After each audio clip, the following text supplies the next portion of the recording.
வணக்கம், இது அரண்சை. நான் தேவா பாஸ்கர். அரசியலிலிருந்து விலகுவதாக தமிழ்நாட்டினுடைய ஒரு முக்கியமான அரசியல்வாதி, அரசியல் ஞானி அறிவிச்சிருக்காரு. கிட்டத்தட்ட அதுக்கான சமிக்கை கொடுத்திருக்காருன்னு கூட சொல்லலாம். நிறைய பர்பஸை நோக்கி வருவாங்க. அரசியல் நான் ஒரு மாற்றத்தை எதிர்பார்த்து வருவாங்க. பல்வேறு முக்கியமான விஷயங்களை அரசியல் நிகழ்த்தணும், அரசியல் ரொம்ப கரப்டா இருக்குன்னு பலர் பல கட்சிகளில் போய் இணைவாங்க. அதன் வழியாக ஒரு மாற்றத்தை நிகழ முயற்சி செய்வாங்க. அதுல வெற்றி பெறுறவங்களும் இருக்காங்க, தோல்வி அடைகிறவங்களும் இருக்காங்க. அப்படி தோல்வி அடைகிறவங்க இந்த மாதிரியான ஒரு ஸ்டேட்மெண்ட்டை கொடுத்துட்டு அதுல இருந்து விலகி போறதை நம்ம பார்த்திருக்கோம். அப்படி ஒரு அரசியல் தலைவர், அரசியல் அறிஞர் ஒருத்தர் தெரிவிச்சிருக்காரு. அந்த அரசியல் தலைவர் யாரு அண்ட் அவருடைய இந்த ரிட்டையர்மெண்ட்டை நாம எப்படி பாக்குறோம் அப்படின்னு அந்த வீடியோல நம்ம பார்க்க போறோம். அந்த அரசியல் தலைவர், அரசியல் ஞானி வேறு யாரும் இல்லை, பாஜகவினுடைய நிர்வாகி அமர் பிரசாத் ரெட்டி அவர்கள் தான். அவர் தான் அதுக்கான சமிக்கை கொடுத்திருக்காரு. அவர் நான் அதுல இருந்து விலகிறன்ற மாதிரி ஒரு ட்விட்டர் போட்டதும் அதற்கீழ அவருடைய ஆதரவாளர்கள்லாம் ஐயோ அண்ணா நீங்க போறீங்களா, நீங்க போயிட்டா தமிழ்நாட்டு அரசியலை யார் காப்பாத்துறது, யார் இனிமே எங்களுக்காக யார் இருக்கான்ற அளவுல கதறதெல்லாம் பாக்குறோம். ரிட்டையர் ஆகுறீங்களா பாலிடிக்ஸ்ல இருந்து, தெளிவா சொல்லுங்க, என்ன சொல்லிட்டு போறீங்கன்ற மாதிரி பயங்கரமா உணர்ச்சியப்பட்டு பேசியிருந்தாங்க. என்ன அமர் பிரசாத் ரெட்டி ட்வீட் போட்டிருக்காருன்றதை பார்ப்போம். I entered politics with a strong ambition to serve the people. However, along the way, I have found myself caught up in the struggle for survival in politics, focusing on pleasing many and compromising on my principles. Today, I am ready to let go of everything: position, power struggles, hate, and unnecessary drama.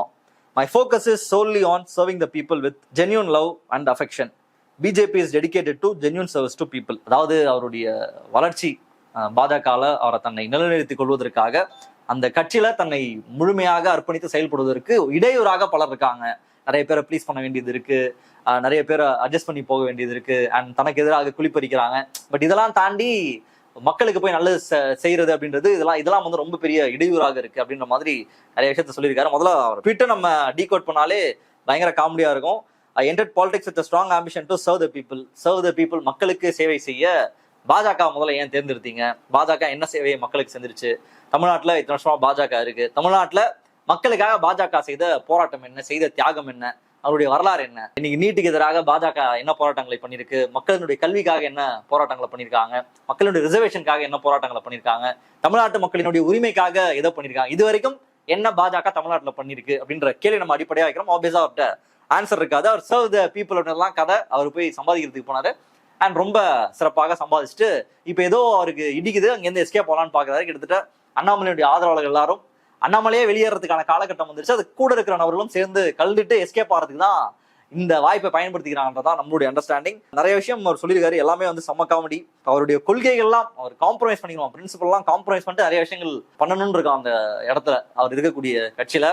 அதெல்லாம் என்ன கொள்கை உங்களுக்கு இருக்கு, என்ன கொள்கையை வச்சுட்டு நீங்க அங்க அதை காம்ப்ரமைஸ் பண்ணி நீங்க சேவ் பண்ண வந்திருக்கீங்க அப்படின்ற மாதிரியான காமெடி எல்லாம் அவர் ட்வீட்டா போட்டிருக்காரு. அது கீழே தான் ஐயோ போச்சே, அம்மா போச்சே அவருடைய ஆதரவாளர்கள் எல்லாம் கதறிட்டு இருக்காங்க. ஒரு தலைவர் விடை பெறாங்க, கிளம்புறாங்க அப்படின்னா அவர்கள் கடந்து வந்த பாதை, எடப்பாடி பழனிசாமியா வந்தாரு, அவர் கடந்து வந்த பாதை என்னன்னு சொல்லிட்டு எடப்பாடி டு சென்னை வரைக்கும் அவர் பஸ் விட்டு சொல்லுவாங்களா, அந்த மாதிரி இவருடைய கடந்து வந்த பாதை என்ன பண்ணாரு தமிழக பாஜகன்னு நம்ம அவரை தொடர்ச்சியா ஃபாலோ பண்ணதுனால சில விஷயங்கள் நமக்கு ஞாபகம் இருக்கு.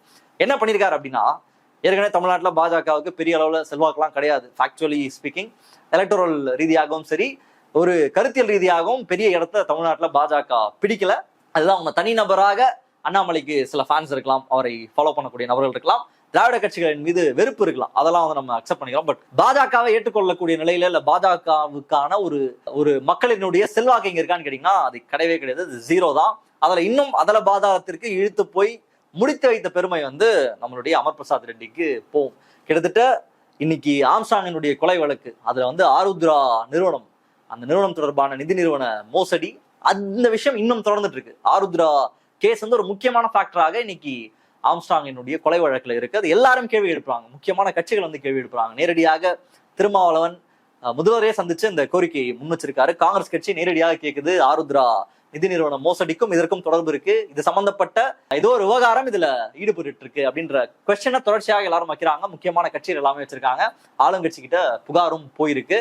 காங்கிரஸ் வெளிப்படையாக அமர் பிரசாத் ரெட்டியை கைது செய்யணும், விசாரிக்கணும்ன்ற கோரிக்கையை டிமாண்ட் வச்சுட்டு இருக்காங்க. இந்த ஆருத்ரா நிறுவனத்தை பாஜகவுக்கு கூட்டிட்டு வந்த பெருமை அமர் பிரசாத் ரெட்டிக்கு தான் சேரும். ஹரிஷ் அப்படின்னு ஆருத்ரா நிதி நிறுவனத்தினுடைய ஒரு முக்கியமான நபர். அந்த ஹரிஷை பாஜக இன்டெக்ட் பண்ண பெருமை, கொண்டு சேர்த்த பெருமை அமர் பிரசாத் ரெட்டி அவர்களுக்கு தான் போகும். இன்னைக்கு ஆருத்ரா வழக்கு, இன்னைக்கு ஆம்ஸ்ட்ராங்கினுடைய கொலை வழக்கு, இதுக்கெல்லாம் பாஜகவுக்கு ஏற்கனவே தமிழ்நாட்டில் ரொம்ப நல்ல பேரு. அந்த நல்ல பேரை இன்னும் நாசமாக்கின பெருமை அமர் பிரசாத் ரெட்டி தான் சேரும். அது முதல் டிக். ரெண்டாவது டிக் வந்து அந்த கட்சியில லாயலைட்ஸ் வந்து நிறைய பேர் இருந்தாங்க. பாஜகவினுடைய நாங்க வந்து என்ன ஆனாலும் பாஜகவில் தான் இருப்போம், நீங்க என்ன ஆனாலும் பண்ணலாம், நீங்க எப்படி நாம் தமிழர் கட்சியில வந்து அண்ணன் வந்து என்ன பிசுறன்னு சொல்லலாம், இன்னும் அசிங்கமா பச்சை பச்சையா திட்டலாம், எப்படி இருந்தாலும் நாங்க அண்ணன் கிட்ட தான் இருப்போம், எங்க இருந்தாலும் என்ன அசிங்கமா திட்டாரு, உங்களுக்கு என்ன நம்மளே கேட்கறானுங்க. அந்த மாதிரி என்ன நடந்தாலும் பாஜக தான் இருப்போம், பாஜக என்ன செஞ்சாலும் சரி, அவங்களுக்கு கொள்கை இருந்தாலும் சரி இல்லைனாலும் சரி, எனக்கு வந்து மோடி பிடிக்கும், பாஜக பிடிக்கும், அவ்வளவுதான், நாங்க பாஜக தான் ஆதரவு கொடுப்போம். பல பாஜகவினுடைய தீவிரமான அபிமானிகள் எல்லாம் இருந்தாங்க கட்சியில. அது வந்து இப்ப கல்யாணராமனா இருக்கலாம், காயத்ரி ரகுராமா இருக்கலாம், மாரிதாசா இருக்கலாம். இப்படிப்பட்ட பாஜகவினுடைய அபிமானிகள் எல்லாரும் ஒரு பொலந்தெடுத்த ஒரு நபர் போட்டு ரோஸ்ட் பண்ண ஒரு நபர்னா நம்ம அமர் பிரசாத் ரெட்டி அவர்கள் தான். அந்த அளவுக்கு தலைவன் வந்து வேலையை பார்த்திருந்தாரு. மாரிதாஸ் வந்து பாஜகவுக்கு ஒரு நபருக்கு எதிராகவே ஒரு வீடியோ போடுவார் அப்படின்னா இதெல்லாம் யாருமே யோசிச்சு பார்த்திருக்க முடியாத ஒண்ணு. அப்படி ஒரு வீடியோ போட்டிருக்காருன்னா அது அமர் பிரசாத் ரெட்டி அவர்களுக்கு தான். ஏன்னா அந்த அளவுக்கு அந்த கட்சியை இல்ல அவங்கள அந்த கட்சியில் இருக்கக்கூடிய நபர்களை பயங்கரமா வெறுப்பேத்தின ஒரு வேலையை அமர் பிரசாத் ரெட்டி செஞ்சாரு. காயத்ரி ரகுராம் நேரடியாக அமர் பிரசாத் ரெட்டியை வந்து கழுவி ஊத்திருந்தாங்க.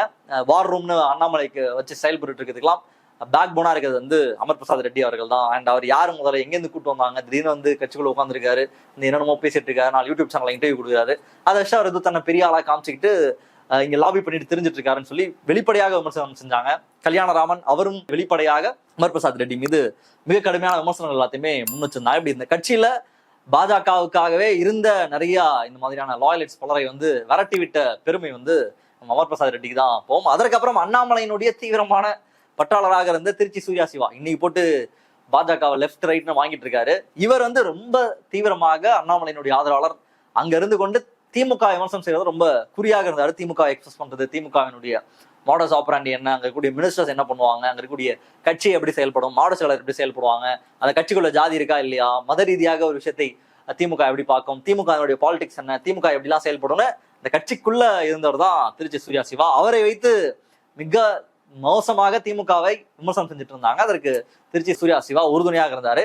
அவர் கட்சியில இருந்து வெளியே போறதுக்கு டெய்சி சண்டை, அவரை குறிவைத்து நடந்த பல்வேறு முக்கியமான சம்பவங்கள், அவரை கட்சியில இருந்து வெளியே அனுப்புவதற்கு, அவரை தூக்குவதற்காக நடந்த பல்வேறு விஷயங்கள்ல அமர் பிரசாத் ரெட்டி தான் இருந்தாரு, முதுகுல குத்துனாரு வெளிப்படையாகவே திருச்சி சூர்யா சிவா அவர்கள் தெரிவிச்சிருந்தாரு. மாரிதாசருக்கு எதிராக வீடியோ போட்டாரு, காயத்ரி ரகுராம் இவருக்கு எதிராக ட்வீட் போட்டாங்க, கல்யாணராமனும் இவருக்கு எதிராக ட்வீட் போட்டாங்க. இப்படி பல கட்சியினுடைய விசுவாசிகளாக இருந்த பல நபர்களை அடித்து வெளியே துரத்தி அவர்கள் வந்து இவரை மிக மோசமாக விமர்சனம் செய்த வரலாறு எல்லாம் நம்ம அமர் பிரசாத் ரெட்டிக்கு உண்டு. இதெல்லாம் அவருடைய கடந்த அந்த பாதைகள்ல இது வந்து செகண்ட் பாயிண்ட்.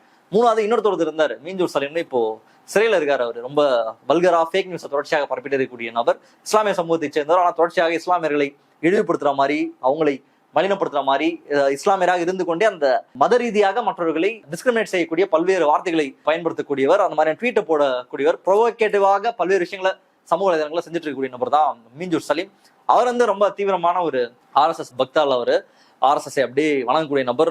பாஜக ஆர்எஸ்எஸ் தான் இருக்கணும், என்ன நடந்தாலும் வந்து அதுக்கு சூப்பரா ஃபயர் விடுவாரு. மசூதியை போய் இடிச்சாங்கன்னா அப்படிதான் பண்ணணும்னுவாரு, புல்டோசர் வச்சு இடிச்சாங்கன்னா அப்படிதான் பண்ணணும்னுவாங்க, கொளுத்துறாங்கன்னா அப்படிதான் கொளுத்தணும்னுவாரு. யார் இவர் என்னன்னே தெரியாது, பாஜகனுடைய ஆதரவாளராக தன்னை காட்டிக்கொண்டு சமூக வலைதளங்களை இயங்கிட்டு இருந்த நபர் அவர். அவர் வந்து வெளிப்படையாக அமர் பிரசாத் ரெட்டியை குற்றம் சுமத்தினார். அவர் இதுல குற்றம் சுமத்தி இருந்தார்னா மோடி கபடி லீக் அப்படின்னு ஒண்ணு நடந்துச்சு.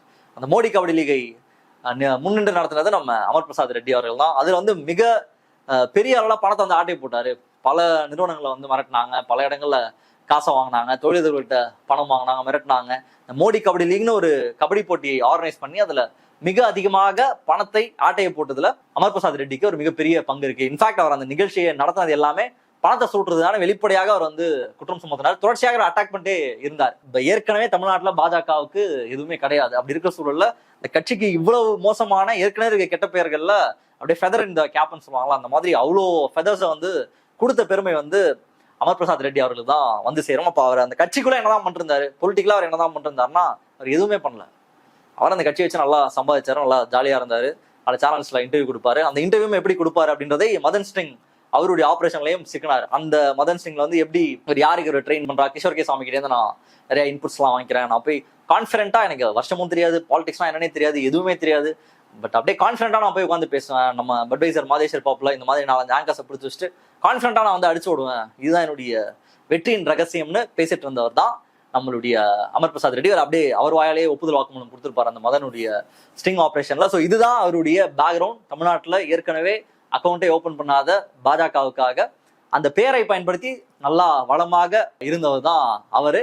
அண்ட் பொலிட்டிக்கலா அவர் என்ன பண்ணார் அப்படின்னா, அண்ணாமலை வந்து ஒரு மிகப்பெரிய லீடர் தமிழ்நாட்டுல இருந்து. இன்னைக்கு அவருக்கு இணையான தலைவரே கிடையாது. அடுத்த பிரைம் மினிஸ்டர் அவர் தான், அடுத்த அமெரிக்க ஜனாதிபதினு அவர்கிட்ட பில்டப் பண்றது, அதை வந்து வெளியில வந்து கூச்சமே படாம வந்து பேசுறது இருக்குல்ல, கான்ஃபிடென்ட்டா கூச்சமே படாம வந்து பேசுவாங்க. அந்த மாதிரி கூச்சமே படாம வந்து வெளியே அதை பேசிட்டு இருப்பாரு. அப்படி பயங்கரமா அவரை வந்து அண்ணாமலைன்னு கூட சொல்லக்கூடாது, தலைவர்னு தான் எல்லாருமே சொல்லணும். வெளியே பேசுறதா இருக்கட்டும், இல்லை ஏதாவது இந்த டிபேட் ஷோஸ் நடத்துறது, மக்கள் மன்ற மாதிரியான டிபேட் ஷோஸ் நடந்தா அங்க போய் ஆளுங்களை கூட்டு போய் பிரச்சாரம் பண்றது. ஸோ இந்த மாதிரியான வேலையை தான் இத்தனை நாளா அவர் பண்ணிட்டு இருந்தாரு. இன்னைக்கு வந்து அவர் எஸ்கேப் ஆகிறாரு. நான் வந்து பாஜகவில் வந்து சேர்ந்தேன், அது வந்து பிரின்சிபல்ஸ்க்காக நான் வேலை செஞ்சேன், இங்க வந்து நிறைய பிரச்சனை இருக்கு, எனக்கு எந்த டிராமாவும் வேணாம், நான் விலகிறேன்னு சொல்றது எல்லாமே ஏதோ ஒரு மக்கள் போராட்டத்துக்காக வந்து இன்னைக்கு தமிழ்நாட்டில் வந்து ஈழ பிரச்சனைக்கு அப்புறம் ஒரு மிகப்பெரிய இளைஞர் பட்டாளம் வந்து அரசியலுக்கு வந்து சேர்ந்தாங்க.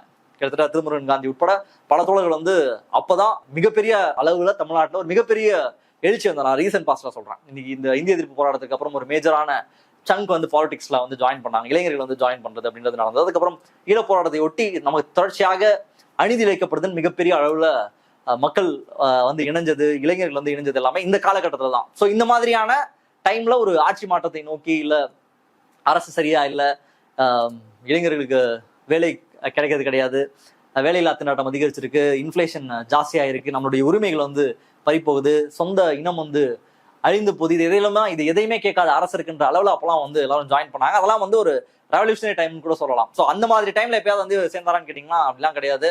இவருக்கு நல்ல ஒரு பேக்ரவுண்ட் இருக்கக்கூடிய ஒரு நபர். எந்த கட்சியில போய் சேர்ந்தா நல்லா காசு பார்க்கலாமோ அந்த மாதிரியான ஒரு கட்சியில போய் சேர்ந்து உடனடியா ஒரு பொறுப்பை வாங்கிட்டு அந்த பொறுப்பை வைத்து இங்க எல்லா இடத்துலயும் லாபி பண்றது, பேசுறது, தன்னை ஒரு பெரிய ஆளாக தொடர்ச்சியாக அடையாளம் காட்டிக்கொள்வது மட்டும்தான் இவர் இவ்வளவு காலமாக செஞ்சுட்டு இருந்தாரு.